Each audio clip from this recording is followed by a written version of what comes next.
Après, vous avez donc l'industrie du gaming avec les différents jeux. Alors, des fois, ça me fait rire ce qu'ils mettent dans le game. Tu vois, franchement, pour ceux qui ont déjà joué à Decentraland, des sandbox, c'est pas amusant, quoi. On appelle ça jouer. Ouais, c'est vraiment. En fait, le terme jouer n'est déjà pas bon pour ces Ouais, choses-là. c'est ça. C'est ça. Alors, ils l'ont mis dans Metaverse, tu vois. Ils l'ont pas mis dans Play to Earn. C'est déjà pas mal. Mais globalement, franchement, c'est pas amusant, quoi. Sandbox, il y a des quêtes, il y a 2-3 trucs. Mais c'est vite chiant pour ceux qui. Il faut aimer Minecraft. C'est l'univers de Minecraft, ce Sandbox. Mais même ça, mec, franchement, si tu as joué à Minecraft, tu fais des trucs, tu peux construire des choses. Je ne suis pas joué à Minecraft, mais pour moi, c'est le même visu, c'est la même un peu utilité du truc. Oui. Tu vois. Ouais, Après, aujourd'hui, j'estime qu'il y a des jeux qui sont en train de se développer, qui sont quand même si c'est en version alpha, ils sont intéressants, du moins. C'est des jeux. C'est pas de la DeFi qui était gamifiée. Parce que c'est le problème, en fait, c'est que la plupart des jeux, entre guillemets, qu'ils ont apporté, c'est de la GameFi gamifiée. C'est un pool de liquidité, c'est tu vas cliquer là, ça va faire une quête, mais en fait, la quête, c'est ni plus ni moins que du lending. Il n'y a rien de. Non, mais il y a rien de fou. Tu veux faire un échange, l'équivalent d'Uniswap, sauf que simplement, au lieu de cliquer sur trade sur Uniswap, tu vas cliquer sur un bonhomme qui va t'ouvrir un onglet trade, quoi. En fait, c'est juste ça. Ouais, voilà. Enfin, bref.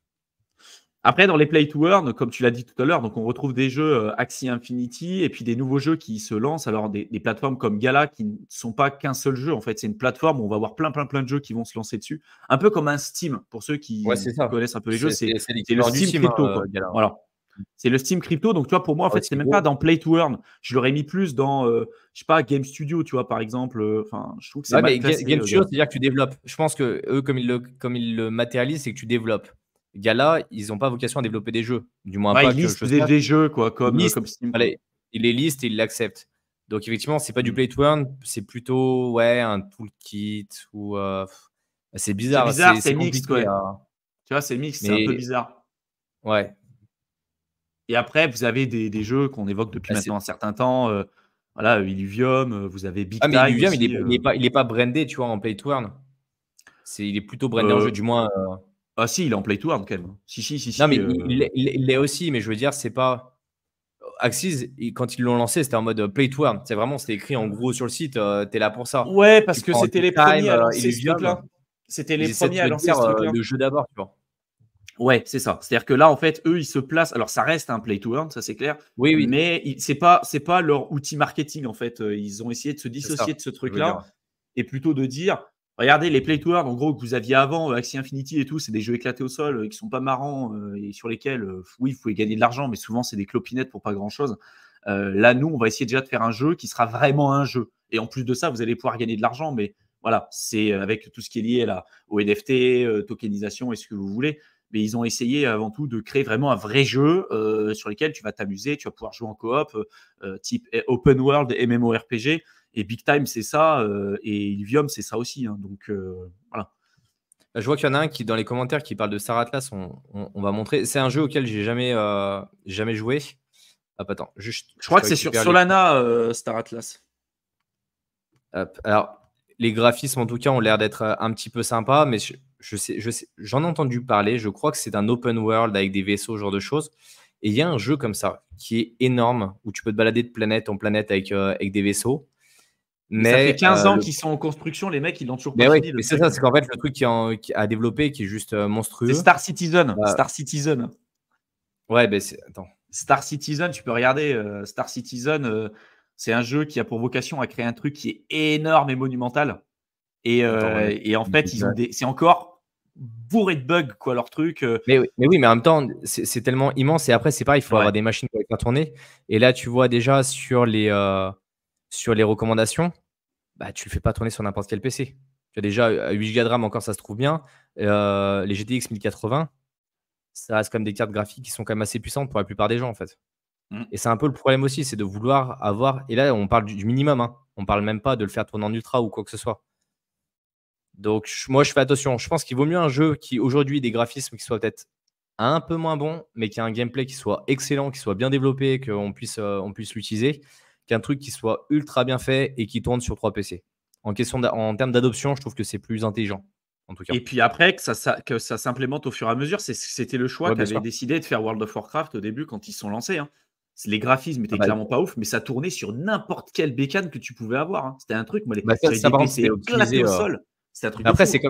c'est comme les Counter-Strike aussi. Tu les faisais tourner sur n'importe quel PC et c'est pour ça que ça marchait. Éclaté au sol, genre Windows 95, 98, le machin, ça passait, quoi.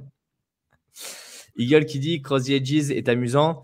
Si on aime les jeux de cartes, il faut aimer tout ce qui est Hearthstone et ce genre de choses. Si tu aimes les MMORPG, tu t'ennuies, c'est tout. C'est comme ça. Après, je dis pas que le jeu est ennuyant, je dis juste qu'il faut aimer les jeux de cartes. Si tu aimes les jeux de cartes, ouais. Il y a aussi, j'avais rencontré les fondateurs d'Ovalie, on avait fait une interview avec eux, où c'était il y a Football Manager et là c'était un Rugby Manager où tu gérais ton équipe pour aller faire des rencontres et autres. Je sais pas où c'en est le développement parce que j'y joue pas, j'avoue.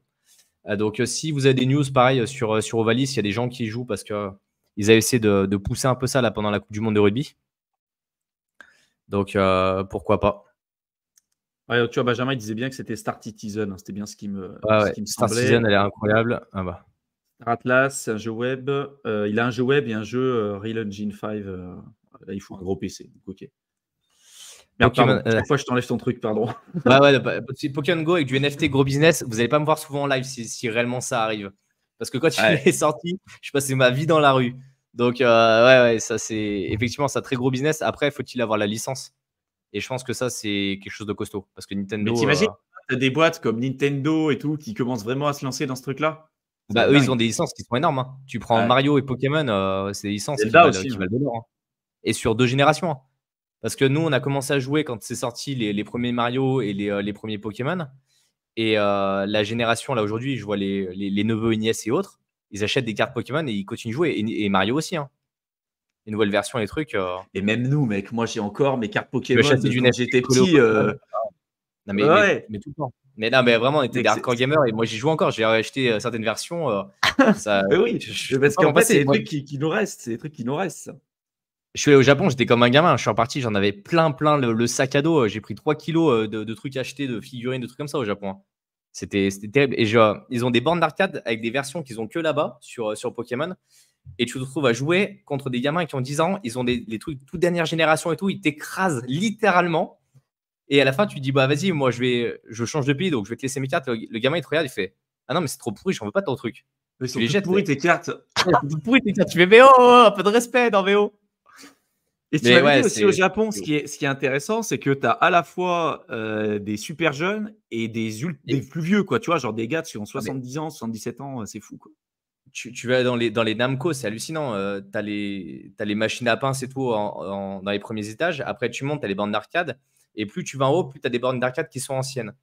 Et en fait, sur les premiers, tu vas plutôt retrouver des jeux où les mecs ils dansent, ils font de la musique, ce genre de choses. C'est un peu plus jeune. Après, tu montes d'un étage où les mecs ils posent les cartes, ça invoque les monstres dans le jeu. Et après, ils vont se combattre avec des espèces d'énormes machines. Et tu vas au dernier étage. Et là, tu as les bornes d'arcade rétro. Et là, tu as des gens qui ont 70 ans, 75 ans, qui te mettent la pâtée sur n'importe quoi, sur Street Fighter 3, sur Street Fighter 4, sur les premiers Street Fighter aussi. Avec juste 2 boutons, ils ont 2 boutons et un joystick et ils t'éclatent. Ils font des perfects. Tu les vois, ils sont comme ça, ils font clac, clac, clac, clac, clac, clac, clac. Et surtout, c'est très culturel. Hein. C'est très culturel. En France, tu verras pas ça. Tu verras pas ça. Tu vas dans des bornes d'arcade, c'est plus jeune, petit, voilà. Mais au Japon, c'est un truc de fou, quoi. Eagleman qui dit, je pense qu'il parlait de Cross the Edges. Il prévoit de sortir un MMO dans le même univers. Alors, moi, sur ce genre de choses, je fais très, très, très attention parce que c'est Bored Ape qui a essayé de sortir un espèce de MMO et ça a fait quand même un gros flop. Donc, je pense qu'ils sont peut-être très bons dans les jeux de cartes. Je ferai très attention au MMO, par contre. Là, après, c'est pareil avec Axie Infinity. Ils ont donné des mises à jour. Tu sais, ils ont... je crois que c'est Luna Land. Là, comment ça s'appelle Merde. Ils ont créé en fait une application aussi sur smartphone où tu peux gérer un peu comme Illuvium Zero, où tu as sur ton smartphone des landes, des différentes parcelles de terre où tu peux gérer, tu vois, un peu comme un Age of Empire, mais sur ton smartphone, sous forme de NFT. Et on voit les références. Hein. Ouais, voilà. Tu prends du Empire et globalement, en fait, ils ont ce truc-là, ils ont lancé ça. C'est Lunacia. Je crois que c'est Lunacia, si je ne me trompe pas. C'est Lunacia. Vous pouvez taper Lunacia sur Internet. Il y a tout un royaume sur smartphone qu'ils ont développé en fait pour donner une seconde vie à Axie Infinity, quoi. Je vais essayer de trouver le truc. Ouais, après, est-ce que ça marche, est-ce que ça marche pas? Mais je pense qu'il y a vraiment une évolution qui va être très intéressante. Mais il ne faut pas que le côté crypto surpasse le côté gaming. Et je pense que c'est pour ça qu'on a encore du mal à avoir des jeux qui sont vraiment intéressants. c'est que les gens pensent d'abord crypto avant de penser gaming, alors qu'en fait, il faut penser d'abord bon jeu en termes de gameplay, et après, tu t'appuies sur une blockchain qui te permet de faire les choses que tu veux. Tu mets du NFT, tu mets tout ce que tu peux mettre dans la crypto. C'est aussi ça. Et c'est pour ça que, comme tu disais là pour Axis, bah, ils ont dû se renouveler complètement. Les gens sont arrivés, ils ont poncé le modèle du Play to Earn jusqu'au possible. Et après, il n'y a plus d'intérêt parce que le jeu, il est clairement pas fou. En fait. Mais tu vois, c'est ça, c'était un truc, ils ont essayé de rajouter ça en fait un peu sur smartphone ou tu vois, pour ceux qui jouaient à l'époque à Dofus en fait, c'est un peu ce truc-là. C'est ce que j'allais dire. J'ai vu les graphismes, on dirait un Dofus en fait. Ouais, bah déjà c'est ça. Dofus, je n'aimais pas y jouer parce que c'était en tour par tour et que je m'ennuyais au possible. Mais ouais, c'est ça en fait.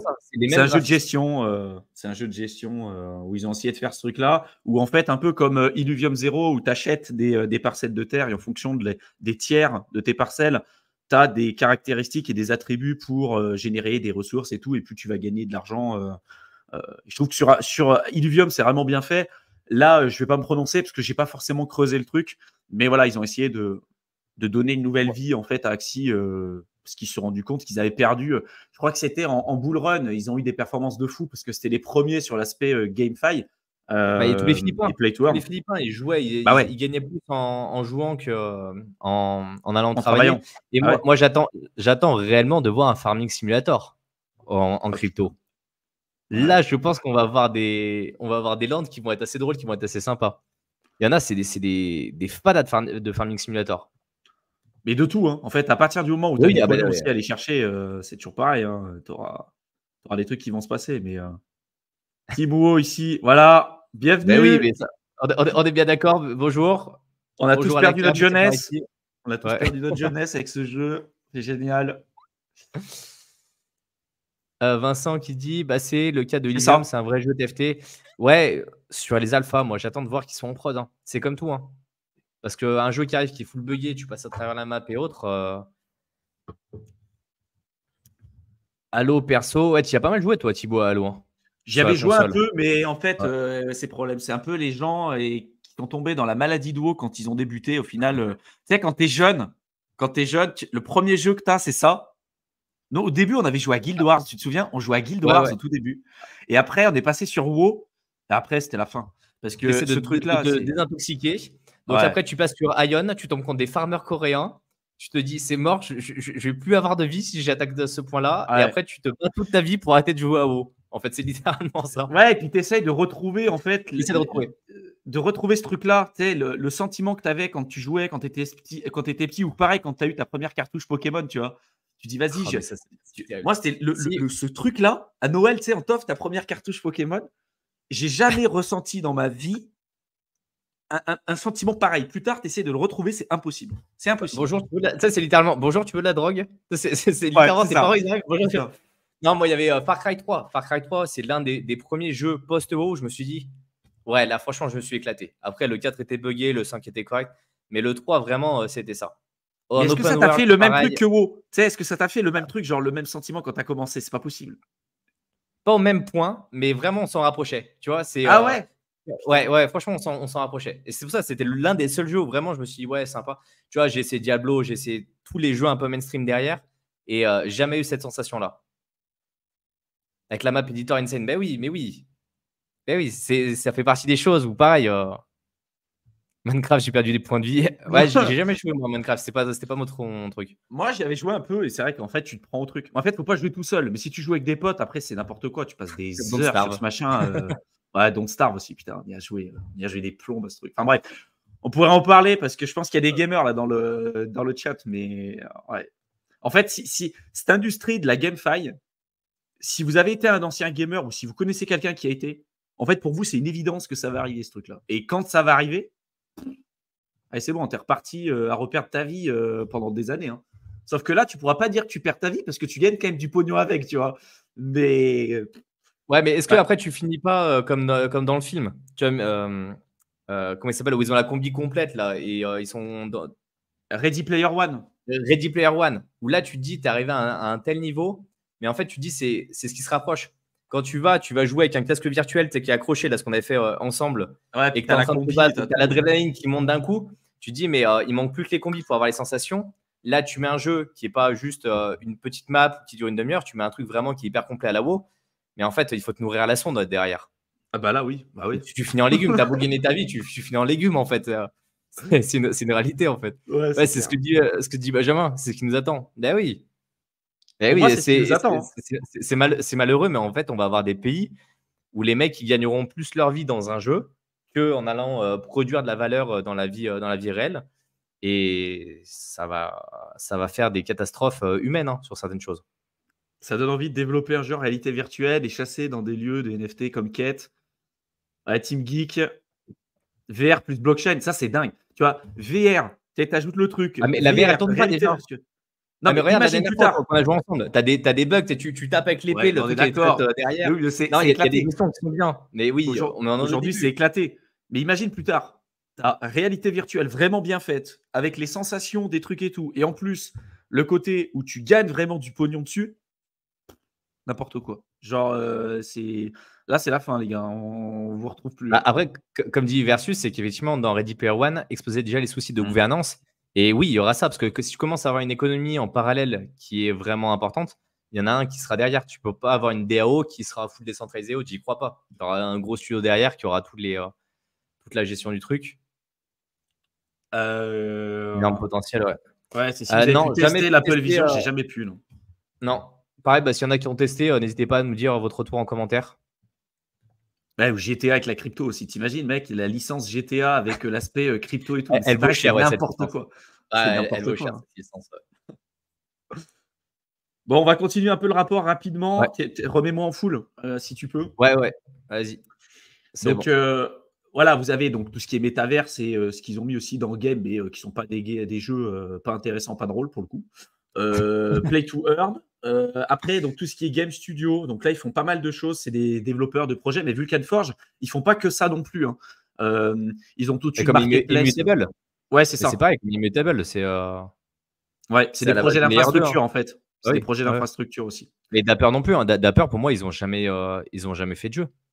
Alors, si, ils ont du développement en fait. Ils ont du Souvent, dev. Ah, ok, d'accord. ouais, Pour moi, ils ont. référencer des stats et tu avais des applications et autres, mais ils faisaient pas Non, de non, dev. non, ils ont du dev. Ils ont du dev. Ok. Et après, tu as donc, tout ce qui est toolkit avec Engine, Ultra, bon, Forte. Alors, Forte, attention, Forte, des fois, ils vous mettent des projets comme ça, mais tous les projets n'ont pas des tokens non plus. Hein. Engine, ils ont le ING token. Ultra, ils ont le UOS, je crois. UOS, ouais. Mais Forte, ils n'ont pas de token, en fait. Donc, des fois, c'est juste une plateforme sur laquelle, en fait, vous ne pouvez pas investir, mais qui permet de créer des jeux, GameFi, Ça peut être un faciliter SDK. l'accès. Voilà, c'est ça. Je connais pas Forte, mais c'est un SDK, c'est un toolkit pour les développeurs qui est utile, mais après, effectivement, tu peux pas faire de la spéculation dessus, comme on peut le dire. Voilà, il n'y a pas de token, de gouvernance, ni quoi que ce soit. Il y a tout ce qui est Launchpad aussi sur la GameFi, comme CDFi aussi, qui est aujourd'hui le leader là-dessus. Engine Starter, mais pour moi, il n'y a pas énormément de projets qui se lancent là-dessus, c'est plutôt sur CDFi. Et puis après, les gaming guilds. Les guildes, mais c'est pareil. Les guildes c'est un truc d'en de haut fou. où les mecs, ils avaient géré des raids avec 40 ou 50 personnes et qu'ils ont été embauchés derrière dans des très grosses structures parce que les mecs, c'était devenus des excellents managers. C'est des managers, les types. C'est des managers parce que pour ceux qui ont joué à WoW et qui ont déjà fait des raids sur des très gros boss, vous voyez la galère que c'est de gérer des mecs qui partent dans tous les sens, tout le monde n'en a rien à taper. Et les mecs, il faut avoir des vraies compétences en management. Et là, tu te dis, demain, si tu es dans une gaming guild, tu es responsable de cette gaming guild qui génère de l'argent. C'est pareil, c'est une espèce de. Je sais pas même dire, c'est une entreprise. C'est une entreprise. C'est une entreprise. Tu gères une entreprise complète qui va peser un certain poids dans une certaine économie virtuelle. Et tu vas avoir des compétences, tu vas avoir des CEO, mais ça va être exceptionnel en fait. Là, vraiment, et toi, tu peux être actionnaire de guilde. C'est-à-dire qu'avec les gaming guilds, tu peux être actionnaire de guilde et avoir le droit, déjà un droit de gouvernance sur ces guildes-là et avoir un droit sur ce qui va être farmé sur ces guildes, quoi. Donc aujourd'hui, vous avez des guildes qui sont hyper connues, mais pas que dans WoW. Millennium, par exemple, c'était l'une des meilleures guildes qu'on a retrouvées dans WoW, mais qui se sont aussi développées, pareil, sur tout un tas d'autres jeux sur le e-sport et qui, en général, sont les First World tryharders pour essayer de tuer les premiers boss en hardcore sur tous les trucs, quoi. Ils avaient fait ça sur Dark Souls, ils avaient fait ça sur plein de trucs. Et donc, si aujourd'hui vous dites, OK, moi j'investis sur Millennium, j'investis sur chaque truc, et que demain il y a une vraie gamification avec une entreprise, un farming de NFT avec une vraie valeur en fait qui est créée dans le jeu, qui est détenue par ces guildes, bah vous pouvez y participer sans pour autant être amené à y jouer. C'est ça qui est ouf, quoi.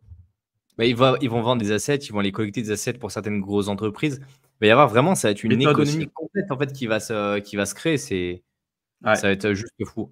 Moi, j'attends cette évolution-là et il y en a qui vont être surpris, qui vont pas comprendre pourquoi en fait il y a des personnes qui ont des boîtes, des gaming guilds qui pèsent plus lourd que des sociétés tradies, où il y a des mecs qui vont bosser tous les jours, qui se lèvent le matin pour aller fabriquer.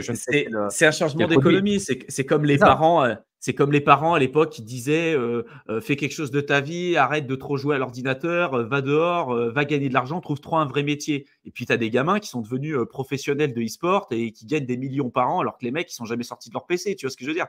Donc, et ils gagnent plus que leurs parents. Donc c'est marrant en fait, tu as un vrai changement de paradigme et d'économie et on l'a vu avec League of Legends, on l'a vu avec plein de jeux, Dota et tout. C'est plein de choses qui se sont passées quoi. Donc, les gaming guilds, on vous en a parlé, les marketplaces de NFT. Alors, Immutable, on en avait parlé avec Mickaël, avec l'IMX. C'était donc un projet d'infrastructure. Je ne comprends même pas pourquoi ils ne l'ont pas mis. Ils l'ont pas mis dans tout le kit. En fait, c'est plutôt un projet d'infrastructure Immutable X. Parce qu'ils en fait, ça aurait mieux fait de faire, au lieu de faire tout le kit, ça aurait mieux fait de faire une box infrastructure et les mettre dedans. Tu vois, ils l'ont mis dans Game Studio et également aussi là. En fait, Immutable, il est présent partout. Quoi. Zoom, là en dessous d'Immutable dans Game Studio, il y a une autre phrase, j'arrive pas à lire là-dessous ce qu'il y a en dessous. C'est Game Studio. Ah, mais c'est pour ça qu'il y a deux entités. En fait, Immutable X fait plusieurs choses. Ils ont leur. C'est une branche du truc. C'est pour ça qu'ils ont voulu le séparer. Mais ils font plein de choses. Ils ont à la fois une marketplace, ils ont des créations de jeux, ils ont également aussi leur outil de base qui est en fait permettre une scalabilité sur tous les jeux GameFi aussi, comme Illuvium et tout, qui utilisent aujourd'hui Immutable X.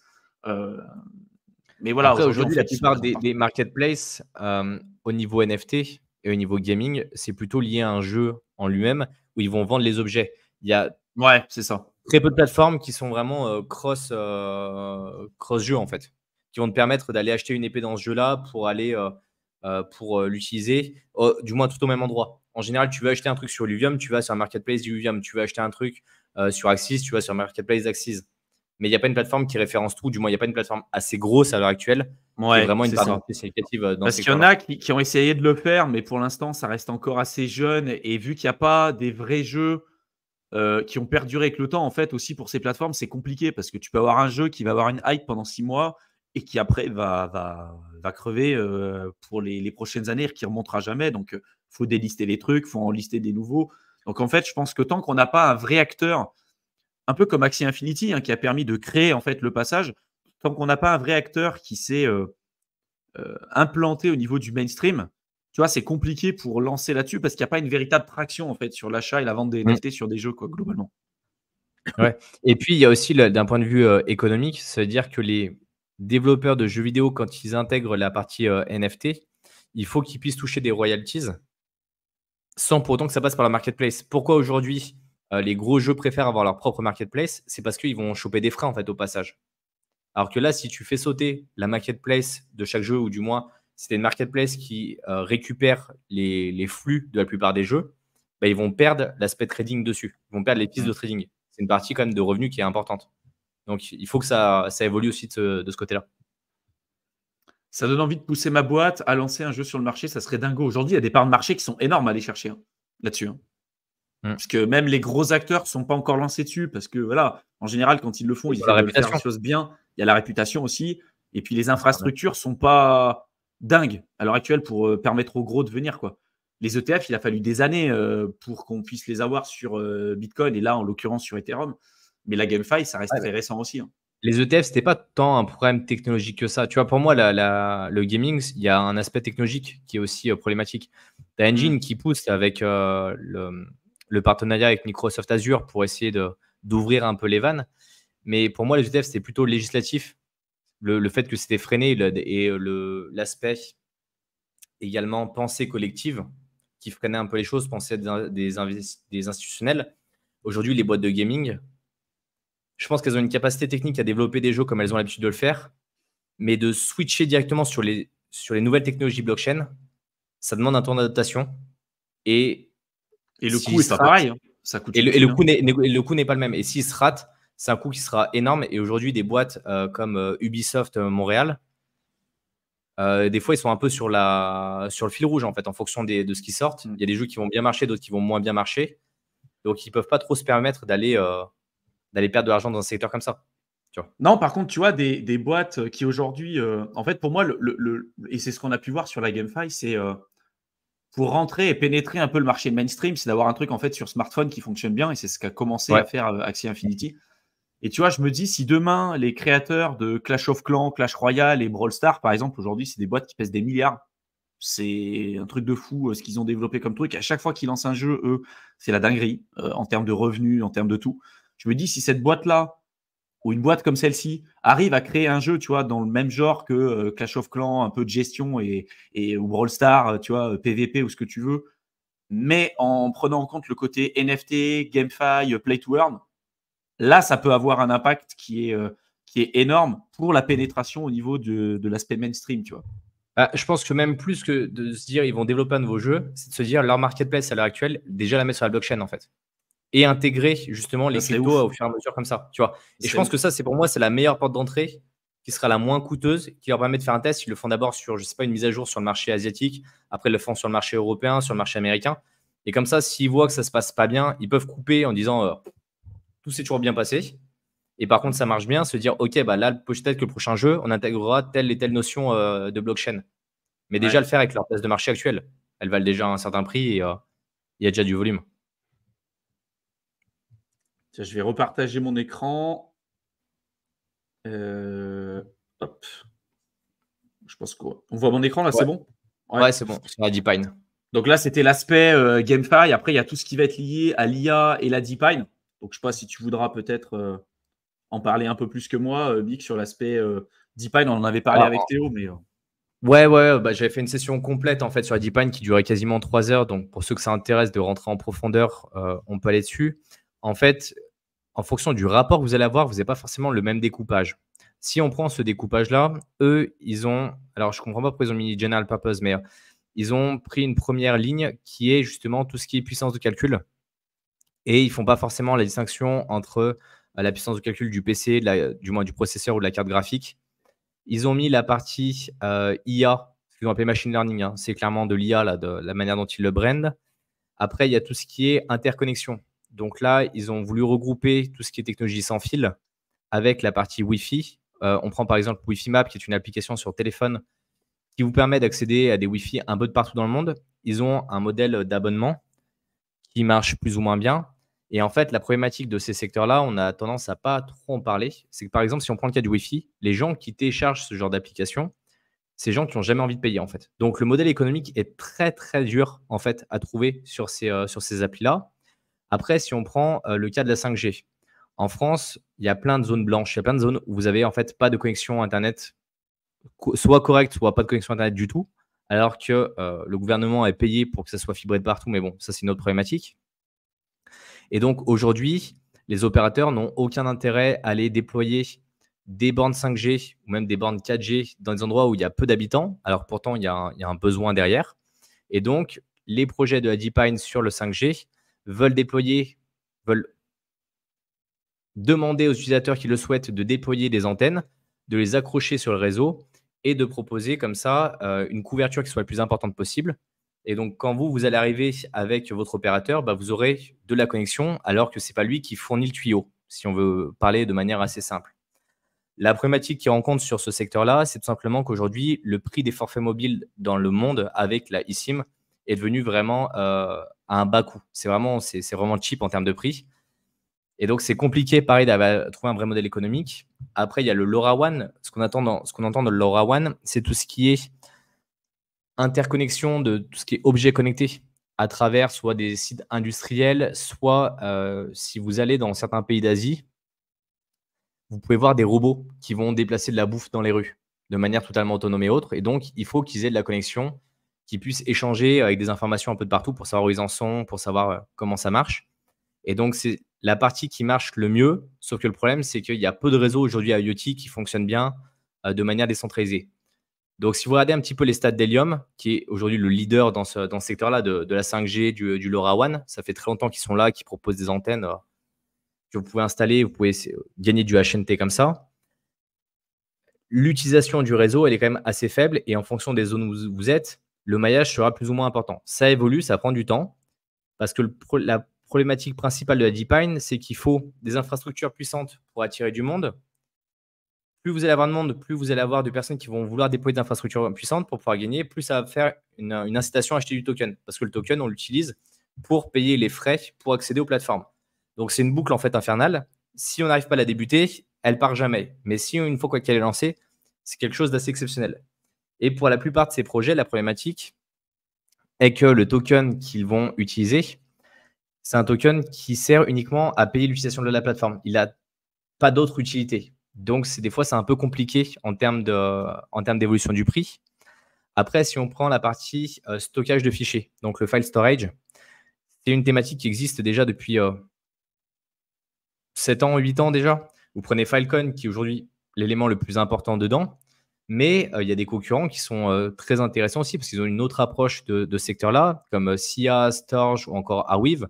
Là, ce que vous voyez, le petit logo de chez Binance, c'est le Greenfield. Le Greenfield, c'est un peu comme ce que peut proposer Celestia. Vraiment, si je simplifie, c'est la couche Data Availability. C'est une couche très basse dans l'infrastructure blockchain. Et aujourd'hui, on a besoin de stocker des informations de manière décentralisée.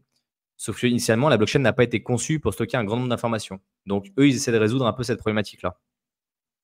On en a besoin pour, par exemple, stocker les carnets d'ordre sur les plateformes décentralisées. Une des pensées. Après, on a la dernière catégorie qui est la partie sensor, qui est une partie, moi, qui m'intrigue énormément parce que les projets qui sont dedans, si on prend par exemple la partie environnementale, on a besoin de collecter plus de données météo, on a besoin de faire fonctionner ces algorithmes qui vont donner des tendances sur l'évolution de la météo dans certaines zones. Donc, on va avoir besoin de puissance de calcul. Donc, on se rattache au Compute Networks. Et ces informations météo, elles vont servir aux assurances qui vont couvrir les parcelles de terre. Elles vont servir aux paysans qui vont avoir leur culture. Et potentiellement, également, identifier les différentes évolutions du réchauffement climatique. Mais ça, c'est qu'un des éléments. Après, il y a la partie, ce qu'ils appellent Smart City, c'est tout ce qui est villes qui sont connectées. Et là, le premier projet qui ressemble à un rond avec un signal de son, c'est Silencio, celui-là. Et leur objectif, c'est une appli que vous pouvez installer sur votre téléphone. Ça vous permet de mesurer la pollution sonore que vous avez autour de vous. Et en fait, ces données, elles vont être collectées et vous allez recevoir des points. Le problème de la plupart des projets aujourd'hui dans le secteur du sensor, c'est que c'est un système de points. Il n'y a pas de vraie rémunération parce que le modèle économique, il faut aller trouver des grandes boîtes qui achètent les données, mais il faut déjà avoir assez de données pour pouvoir leur vendre pour que ça soit assez intéressant. Et après, si on prend la partie mapping, aujourd'hui, Google est obligé d'envoyer des voitures en permanence pour essayer de cartographier au mieux. Sauf que tous les jours, on a des milliards d'utilisateurs sur tête qui utilisent leur voiture. Donc là, si tu prends le premier logo sur la gauche dans Mapping, c'est Hive Mapper. C'est une petite caméra que vous allez poser sur à l'intérieur de votre véhicule, un peu comme une dashcam, comme on voit beaucoup en Russie avec des vidéos qui sont très drôles. Ça va filmer au fur et à mesure, ça va prendre des photos, ça va l'envoyer, ça va être traité par une IA. Et plus vous allez collecter de données, plus vous allez être récompensé. Donc, si vous êtes quelqu'un qui roule énormément, ça peut être un moyen, par exemple, de pallier à vos frais de voiture. Si vous allez au travail tous les matins et que vous rentrez le soir avec. Et ces données-là, c'est pareil, les constructeurs en ont besoin pour faire des voitures autonomes, pour voir l'état des routes, ça c'est plutôt les états, pour détecter un peu certaines tendances et comportements et autres. Il y a des acheteurs en face de ces modèles de données. Mais on n'en est qu'au tout début. C'est aujourd'hui des boîtiers qui coûtent assez cher. En général, c'est plusieurs centaines d'euros pour pouvoir poser ce boîtier dans votre véhicule. Et les rémunérations, elles sont très faibles. Mais on commence doucement à se développer. Et ça, pour moi, il n'y a même pas toutes les catégories de la DeepMind en fait dedans. Voilà, pour vous donner un petit peu un ordre d'idée de ce qu'on peut retrouver dedans. Et ces choses qui évoluent en permanence. Et plus on a des sociétés qui vont être connectées, plus on aura besoin de ces éléments-là. Ah, on t'a perdu au niveau du son. Tu as coupé ton micro, Thibaut. Ah, ouais, pardon, j'avais coupé mon micro tout à l'heure. On va regarder s'il y a quelques questions. N'hésitez pas à les poser au fur et à mesure. Tiens, Versus qui dit le problème de la GameFi pour les joueurs, c'est le côté régulation et imposition. Alors, il n'y a pas que ça. Il y a un gros problème aussi avec la GameFi qu'on avait évoqué avec Théo. C'est qu'en fait, aujourd'hui, les boîtes, elles n'ont pas vraiment d'incitation à créer un truc qui va être quali parce que déjà, pour créer un projet qui va perdurer avec le temps, c'est hyper dur. Quand tu regardes le nombre de jeux qui existent et le nombre de jeux qui ont pu avoir, on va dire, une durée de vie qui est supérieure à 10 ans, ça n'a rien à voir, quoi. C'est un peu comme en crypto, quoi. C'est un peu comme. Ils ont dû faire des évolutions qui étaient majeures. Et il y en a où ils sont foirés, où ils ont laissé de l'argent sur la table. Ouais, Où mais ils t'en vont as bien. surtout, en fait, globalement, où les mecs, ils créent une hype, surtout en crypto, je parle, hein. Ils n'ont pas une Ouais. incitation à développer un truc sur le long terme parce qu'ils récupèrent des sommes d'argent qui sont super importantes dès le début via leur levée de fonds ou via même leur token parce qu'il y a toujours une allocation importante pour eux. Donc, il y a une hype en crypto avec un projet qui se développe. Les mecs, qui repartent avec 100 millions de dollars. À quel moment ils vont aller se faire chier à développer le jeu, en fait? Ils profitent de la hype, ils récupèrent leur cash. Il aurait fallu peut-être 30 ans ou 40 ans pour développer un truc qui serait aussi quali pour récupérer une somme d'argent aussi importante. Les mecs, ils font ça en 1 an et demi, 2 ans. Ils te sortent un truc qui est à moitié éclaté au sol, comme certains NFT qu'on avait montré, tu sais, le Pixelmon, là, c'était hyper drôle. Les mecs, ils avaient sorti ce truc-là, là, avec des trucs Ah, éclatés au sol. non, mais Et, eux, ils ont tapé sur l'aspect marketing où ils te faisaient un marketing qui était assez joli avec des espèces de dragons et autres.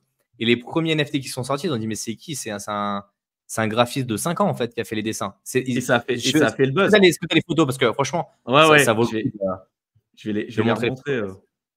Elles étaient ignobles. Regarde. Attends, je sais pas si tu peux montrer le avant. Ça, c'est ce qui est réellement sorti. Vous voyez, cette espèce de d'ogre dégueu. Il y avait aussi le singe. Le singe, il était immonde. Le singe, il était immonde. Là, le singe, voilà. Vous voyez. Alors qu'en fait, ce qu'ils avaient brandé. Je sais pas si j'avais retrouvé le truc du branding. Alors, je vais mettre mais Pixelmon Dragon. Ça se voulait être le Pokémon de la crypto. Hein. C'est vraiment, ils avaient brandé ça. Ah, ils avaient fait un truc comme ça, quoi. Non. Non, ça, c'est Pokémon. C'est la deuxième image que tu avais. La deuxième image. Pas celle-là. La deuxième. Celle-là, ouais. Voilà, c'était censé être des choses comme ça, en fait. Même c'était même un peu mieux designé de mémoire. Voilà, c'était censé être des dragons, c'était censé être un truc. Un truc quali, quoi, un peu plus quali. En fait, quoi. Ils ont fait des bouses vertes. Et il y a eu des exemples, il y a eu une quantité d'exemplaires qui étaient astronomiques en bouse verte, plus quelques singes tout pourris. Et ça, c'était hyper drôle. Il n'y avait aucun Pixelmon qui était correct, en fait. Tous ceux qui avaient acheté un œuf. Voilà, et ça, l'espèce de. Là, ce truc. C'était hyper drôle.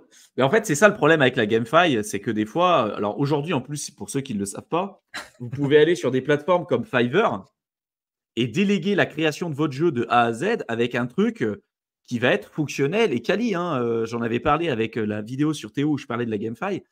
Pour quelques centaines d'euros, vous pouvez développer un jeu comme ça rapidement avec une tokenomics, tout ce qui s'ensuit. Pour 600 balles, vous pouvez lancer un jeu qui ne va pas ressembler à cette merde, hein, mais qui va être vraiment quand même assez qualitatif et fonctionnel.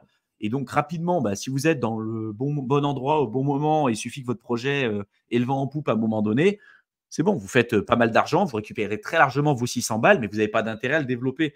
Et c'est ça un peu le problème qu'on retrouve en crypto, c'est que vous avez des personnes qui arrivent, lancent un projet, il y a une hype à un moment donné, ils récupèrent leur cash, ils se barrent, et puis c'est tout, quoi. Donc, c'est l'intérêt économique sur le long terme. C'est le modèle économique sur le long terme qui, en général, qui est assez foireux. Et Benjamin qui dit, génial, ne jamais jeter le moche à la poubelle, ça se vendra toujours. Alors, vu ce qui s'est passé avec Pixelmon, je pense qu'il valait mieux le jeter à la poubelle. Il valait mieux le burn, ne serait-ce que par principe, en fait. Par acte de charité. Le truc, à un moment donné, il valait quand même pas mal d'argent parce qu'il y avait une hype, justement, sur ce truc-là. Ça avait fait le buzz. Et tout le monde voulait s'acheter le vieux singe éclaté au sol moche, là. Et donc, c'est un peu comme les Bored Ape où il y a eu une hype. Bon, là, maintenant, il faudrait regarder le cours, mais à mon avis, il est éclaté au sol, le truc. Il vaut plus rien. Mais tu vois, c'était marrant, en fait, parce qu'il y avait une sorte de hype qui allait dessus, parce qu'au final, ça a fait rire la communauté, un peu comme les mèmes. Tu vois, ça s'est lancé comme quelque chose de viral. Et moi, quand j'ai vu le truc sortir, je t'avoue que j'étais mort de rire.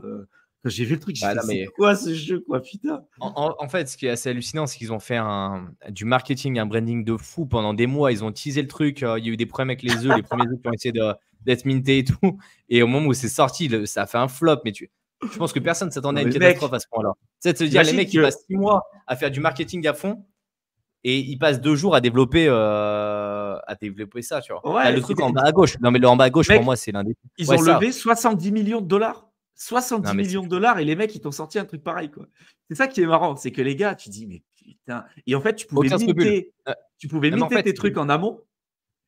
Et les gars, quand ils ont pu récupérer leurs trucs qu'ils avaient minté pendant l'ICO, quand ils ont vu le jeu, ils ont fait, mais putain, c'est quoi ce truc? Oh là là. Mais en fait, ce qui est fou, c'est que même tes développeurs derrière le projet ou autre, mais à quel moment tu as plus de scrupules, tu vois, pour sortir un truc pareil? Les mecs, ils s'en foutent. Tu vas être la risée en fait de la crypto pendant les 10 prochaines années avec un truc pareil. Ils s'en foutent.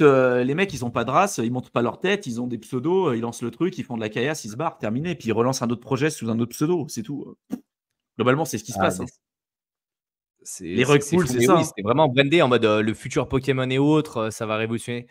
C'est pour ça que moi, quand les gens ils me disent ouais, j'investis sur le papier parce que l'idée elle est géniale, parce que les photos elles sont bien. Je dis les gars, attendez d'avoir un MVP, hein. Attendez d'avoir le projet qui sorte. Ouais. Et là, vous pouvez commencer, quitte à rater un petit peu la hype du début. Mais au moins, vous éviterez de vous retrouver des trucs pareils. Non, mais mec, regarde ça. Mais je crois qu'il y a le cactus derrière. On dirait un peu le cactus de Plante vs Zombie. C'est pareil, c'est jeu sympa. Le PVZ en ligne. C'était pas mal ça. Putain, regarde les autres trucs. C'est hyper drôle. Moi, je trouve ça vraiment hyper drôle.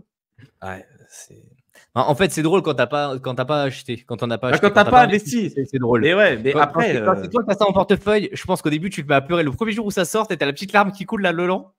Et tu dis, mais comment j'ai pu me faire avoir à ce point-là, tu vois. Putain, regarde. Et c'est littéralement ça. Ils ont demandé à un gamin de 5 ans Magmar et t'as ton truc. Ouais, le designer, ils n'ont pas dû le payer très cher. Hein, pour le coup, ça n'a pas dû coûter trop cher en design.